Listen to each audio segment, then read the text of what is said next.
Rules against ആണോ എനിക്ക് അറിയില്ല എന്ന് പറഞ്ഞിട്ട് കാരണം ബിഗ് ബോസ് വിളിച്ചു പുറത്തുള്ള ഇനി പറയണ്ട കേട്ടാ പുറത്തുള്ള ഒരു കാര്യവും. അപ്പൊ തന്നെ അത് അവർക്ക് കിട്ടുന്നതാ. പുറത്തുള്ളവർ ദയവ് ചെയ്ത് ഇതാക്കല്ലേ പറയണ്ട, ഇതൊന്നും പറയണ്ട. എന്തിനാ പറഞ്ഞിട്ട് അവർക്ക് ക്ലൂ കൊടുക്കുന്നത്? വേണ്ട. ഇപ്പം ഓരോരുത്തർ ചെയ്ത് തെറ്റാണെങ്കിൽ പോലും പറയണ്ട. ഇതാക്കാൻ വേണ്ടിട്ടാണ് ഓരോരുത്തർ കാണിക്കുന്നത്. മറ്റുള്ളവർക്ക് ലാക്കാവുമ്പോ നമുക്ക് ആ പ്രശ്നം വരാം. നമുക്ക് ആ അഡ്ജസ്റ്റ് ചെയ്യാം. കിച്ചൺ ടീം ആണല്ലോ. 3 അല്ല. ജിസേൽ ഒരു ദോശ വേണോ? ഒരു ചെറിയ കുഞ്ഞു ദോശ ഉണ്ടെങ്കിൽ മതി. ഇവിടെ എല്ലാരും പറയുന്നുണ്ട് ഞാൻ എന്തോ നിങ്ങളുടെ ടീമായെന്ന്. എന്ത് ടീമായി? നിങ്ങൾക്ക് തോന്നിയോ ഞാൻ നിങ്ങളുടെ ടീമായെന്ന്? അല്ല, ഞാൻ ഇപ്പൊ നിങ്ങൾ വന്നോണ്ട് എന്റെ അടുത്ത് മിണ്ടി, മര്യാദയ്ക്ക് മിണ്ടി. ഞാൻ നിങ്ങളുടെ മര്യാദയ്ക്ക് മിണ്ടി. നിങ്ങളുടെ ഇഷ്ടമാണ് നിങ്ങൾ ആരെ ടാർഗറ്റ് ചെയ്യണമെന്നുള്ളത്. എനിക്ക് നിങ്ങളിൽ നിന്ന് ഒരു നെഗറ്റീവ് തോന്നിയില്ല. നിങ്ങൾ 5 പേരിൽ നിന്ന് എനിക്ക് നിങ്ങൾ ടാർഗറ്റ് ചെയ്യേണ്ട ആവശ്യമില്ല. നിങ്ങൾ ഞാൻ പഠിച്ചു വരുന്നതേ ഉള്ളൂ. നിങ്ങളുടെ ക്യാരക്ടർ എന്താണെന്ന് ഒക്കെ മനസ്സിലായില്ലേ? ഇതാണ് ഇവിടെ നിങ്ങളുടെ കുറച്ച് സമയം കൂടുതൽ മിണ്ടിക്കഴിഞ്ഞാൽ ഇവർക്ക് ഇതൊക്കെയാണ് പറയുന്നത്. നിങ്ങളുടെ ടീം, നിങ്ങളുടെ ഗ്രൂപ്പ് ഫേവറിസം കാണിക്കുകയാണ്. എന്ത് ഫേവറിസം കാണിക്കും നമ്മള്? നിങ്ങൾ ഈ 5 പേരും കൂടെ നിന്ന സമയത്ത് എൻ്റെ അടുത്ത് പറഞ്ഞാൽ നിങ്ങൾ എന്നെ സെലക്ട് ചെയ്യത്തില്ലെന്ന്. ഭാഗ്യത്തിൽ നിങ്ങൾ എന്നെ വിളിച്ച് പണി തരാൻ വേണ്ടി. അതൊരു നല്ല കാര്യം തന്നെ. എനിക്ക് പണി തരാൻ വേണ്ടി വിളിച്ചത്. എനിക്കത് നിങ്ങൾക്ക് ദേഷ്യമൊന്നുമില്ല. ആ കഴിക്കാടാ. അല്ല, അടച്ചു വെച്ചോ. അടച്ചു വെച്ചോ, കഴിക്കാൻ. ഞാന് വേണ്ടടാ, വിളിക്കണോ നീ? വരുന്നില്ല പറ. അടച്ചു വെക്കാനൊന്നും പറ്റില്ല. വന്ന് കഴിക്കുന്ന പറ. എടുത്ത് കളയുന്ന പറ.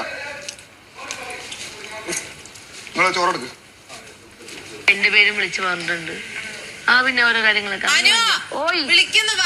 കുട്ട വരാടാ, വരാം. കിച്ചൺ കാലിയാക്കാണ്. വാ. എടാ, അടച്ചു വെച്ചോ. ഞാൻ അത് കഴുകി വെക്കാടാ. അടച്ചു വെക്കാൻ പറ്റൂല. വാ.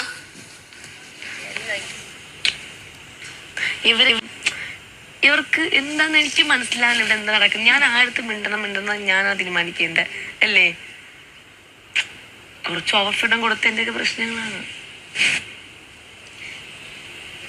നമ്മളൊരാളെ സ്നേഹിച്ചു കഴിഞ്ഞാലേ പിന്നെ നമുക്ക് അവരെ വഴക്കുറേ ഒരു മടിയാ. മനസ്സിലായില്ലേ? അതാ എനിക്ക് അങ്ങനത്തെ പ്രശ്നമുണ്ട്. കാര്യമില്ല. പക്ഷെ പിണങ്ങാനും എനിക്കൊരു ഇല്ലാത്തൊരിതാണ് ഈ കാര്യത്തിലൊക്കെ. എനിക്കിവിടെ ആകെ ഫ്രണ്ട് എന്ന് പറയുമ്പം നൂറയും മെബിളും ശൈത്യാണ്.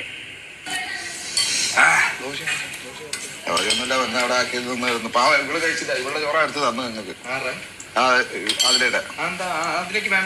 അതിലൊക്കെ ദോശ മതി. നമ്മളെന്താ വെച്ചാൽ നമ്മള് കഴിച്ചില്ലെങ്കിലും ബാക്കിയുള്ളവരെ കഴിപ്പിക്കുന്ന ആൾക്കാരാണ്. ചോറെടുക്കും. സോറി, ഇതിങ്ങനെ ഒഴിച്ചു വെച്ചിരിക്കണോ? ഭയങ്കര പാടാണ്. നാക്കുകൊണ്ട് എനിക്ക് പിടിച്ചു നിൽക്കാൻ പറ്റത്തില്ല. ഫിസിക്കൽ ഗെയിമിൽ വരണം. പക്ഷെ മൈൻഡ് കൈവിട്ട് നിനക്ക് നാക്കുകൊണ്ട് പിടിച്ചു നിൽക്കാൻ പറ്റും അല്ലേ? എനിക്കത് മനസ്സിലായി. പക്ഷെ ഞാൻ പൊളിഞ്ഞു പോവും. ഞാൻ തകർന്നു പോവും. റേനയുടെ ഒക്കെ മുന്നിലേ അവൾ 19 വയസ്സാണ്. അവൾ നന്നായിട്ട് സംസാരിക്കും.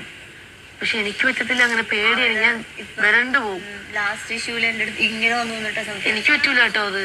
ഞാൻ വരണ്ടു പോയി. കാരണം ഞാൻ അങ്ങനെ ശീലമില്ല. എനിക്ക് അങ്ങനെ എന്ന് പറഞ്ഞാൽ എതിർത്ത് സംസാരിച്ച ശീലമില്ലാത്തോണ്ടാ. മനസ്സിലായില്ലേ? ഞാൻ ഒരു അഡ്വൈസ് ചെയ്യാം. നീ നിൽക്കുമ്പോ ജെനുവായിട്ട് നിക്ക. അത്രേ ഉള്ളൂ. അല്ലെ പറയുന്നത് ആരാണെങ്കിലും ഞാൻ പറയുന്നത് നിക്ക. എന്ത് കള്ളത്തരം കാണിച്ചാലും അത് എന്നാലും പൊളിയുന്ന് മനസ്സിൽ വിചാരിക്കുക. ഇപ്പം ഇന്ന് നടന്നൊരു ഇഷ്യൂ പറഞ്ഞ് നീ കാണിച്ചിട്ടുണ്ടെങ്കിൽ കാണിച്ചെന്ന് പറ. ശ്രദ്ധിക്കട്ടാ. ഞാൻ ഉണ്ടാക്കുന്ന സാധനല്ലേ? അത് വേറെ.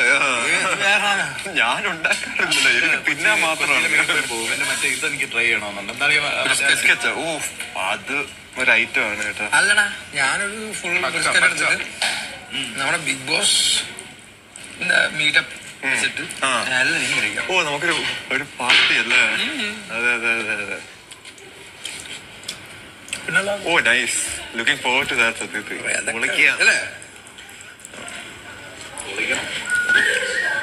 നമുക്ക് ഡാൻസ് സെറ്റ് ചെയ്യണ്ടേ? ഇന്ന് നൈറ്റ് സെറ്റ് ചെയ്യാം. നീ ഉറങ്ങുമോ നേരത്തെ? അറിഞ്ഞുവിട്. ഇവൻ നേരത്തെ ഉറങ്ങുവാണെങ്കിൽ പോയി കിടന്നാൽ എന്താ അവൾക്ക് ട്രിഗറാവണ്ടേ? അവളെ പറഞ്ഞവർക്ക് ട്രിഗറാവില്ല, അവളെ പറഞ്ഞ ട്രിഗറാവും. അവൾക്ക് ബോയ് ഫ്രണ്ടിനെ പറയുമ്പോ ഭയങ്കര വിഷമമാണ്. അവള് എന്നെ കുറെ പറഞ്ഞിട്ടുണ്ട്.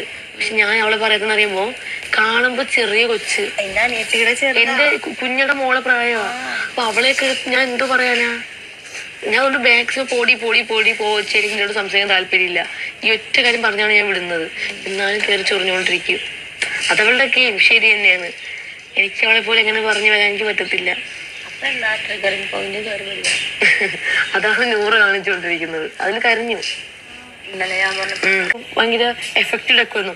ഞാൻ കഴിയും. എനിക്ക് ലാലിന്റെ മുന്നിലൊക്കെ പറഞ്ഞ് കണ്ടിട്ടുണ്ടോ എനിക്കറിയില്ല. ഞാൻ സംസാരിക്കുമ്പോൾ എനിക്ക് പറയാൻ പറ്റില്ല, സ്ട്രോങ് ആയിട്ടൊന്നും സംസാരിക്കാൻ പറ്റൂല.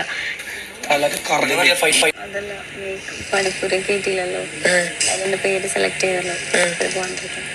ഞാൻ വിചാരിച്ചു ഒരാഴ്ചത്തേക്ക് എനിക്ക് പോകാൻ പറ്റില്ലെന്നായിരുന്നു ഞാൻ വിചാരിച്ചിരുന്നത്. പക്ഷെ ഇന്നത്തെ ഒരു ദിവസത്തെ ടാസ്ക്. അപ്പൊ ഇവളൊക്കെ വന്നിട്ട് അഷ്ടാനി കരയല്ലേ, കണ്ണീര് തുടച്ചിട്ട് പറ, വിഷമമില്ല നമുക്ക് പണിപ്പുര പോകാൻ. അത് വിചാരിച്ച് ഞാൻ പണിപ്പുര ഓ കഴിക്കാം ചേട്ടാ, ഇപ്പൊ വരാം കഴിക്കാം. അടച്ചു വെച്ചോ, ഞാൻ എന്തായാലും കുളിച്ചിട്ടേ കഴിക്കുള്ളൂ. ഞാൻ കരയില്ലേ കണ്ണീര് തുടച്ചിട്ട് വരാം. പിന്നെ ഞാൻ പറഞ്ഞു നീരൊന്നും പോകുന്നത് കണ്ടു, ഇന്നിപ്പോ എന്തായാലും നിന്റെ മുന്നിൽ നിന്ന് ഞാൻ കരയില്ല. ആര് പറഞ്ഞു? ഞാൻ ആടുത്ത് പറഞ്ഞു. എടുത്ത് കരഞ്ഞിട്ട് കരഞ്ഞു അവിടെ മുന്നിലേ. കരയില്ലേ പൊന്നു മോളെ. കാരണം എനിക്കൊരു പേരുണ്ട്, എന്ത് കരച്ചിൽ റാണി എന്നുള്ളത്. അപ്പൊ എനിക്കത് ഇവിടെ ഞാൻ മാത്രമേ കരഞ്ഞിട്ടുള്ളൂ എന്ന് തോന്നുന്നു. പിന്നെ രാത്രി കിടക്കാതെ തോന്നുന്നു 2 തവണ. പിന്നെ ഇവിടെ എന്നെ പോലെ കിടന്ന് കരയുന്ന അങ്ങനെ ആരും ഇല്ല. പിന്നെ ജിസയിൽ ഒരു കള്ളക്കരച്ചിൽ കഴിഞ്ഞു. ഞാൻ അവളുടെ ചുണ്ടില് തേച്ചെന്ന് പറഞ്ഞു. അതെനിക്ക് ചിരിയാ വന്നേ. പിന്നെ ഇവിടെ അങ്ങനെ ആദ്യം പറയും അത് ഇഷ്യൂ ഉണ്ടായതുകൊണ്ട് അത് ഭയങ്കര ഒരു പ്രശ്നം ഉണ്ടായപ്പോ കരഞ്ഞതാ. വേറെ ആരും കരഞ്ഞിട്ടില്ല ഇവിടെ. അതുകൊണ്ട് നീ അങ്ങനെ വെല്ലു വിളിച്ചിട്ടുണ്ടെങ്കിൽ നീ കരയരുത്. തോറ്റുപോയതുമില്ല കേട്ടോ. അപ്പൊ അതിൽ പിടിച്ചിട്ടായിരിക്കും ഇനി ട്രിഗർ ചെയ്യുന്നത്. അറിയാലോ. അങ്ങനെ ആണെങ്കിൽ പോടാടെന്ന് പറഞ്ഞ് പെട്ടെന്ന് ഓടി ബാത്റൂമിലോട്ട് പോകണം. ഇല്ലെങ്കിൽ ഇനിയിപ്പോ ക്യാമറ കണ്ടാലും കുഴപ്പമില്ല. ഇനി എവിടെ പോയി വിളിച്ചാലും ക്യാമറ കാണും, ഉറപ്പായിട്ടും കാണും. ആ ഒരു മൈജിയുടെ ഇതില്ലേ നമ്മുടെ പണിപ്പുര, അതിന്റെ ചെറിയൊരു സ്പേസ് ഉണ്ട്. ഒറ്റയ്ക്ക് അവിടെ പോയി കയറി. അത് മാത്രമേ ഉള്ളൂ എങ്ങനെ നിന്ന് കരയാനായിട്ട്. അങ്ങോട്ട് പോയിട്ടില്ല. എനിക്കറിയില്ല. ഞാൻ എന്തെന്ന് പറഞ്ഞാൽ ഈ മറ്റേ ഡാം പൊട്ടിയതുപോലെയാ, അങ്ങ് ഒഴുകും ഞാൻ. എനിക്ക് പിടിച്ചു നിൽക്കാൻ പറ്റത്തില്ല.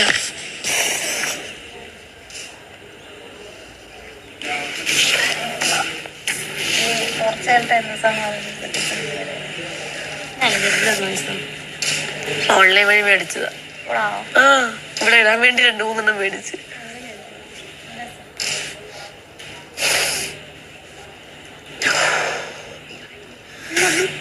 എത്ര മെന്റലി സ്ട്രോങ് ആണെന്ന് പറഞ്ഞാൽ ചുമ്മാ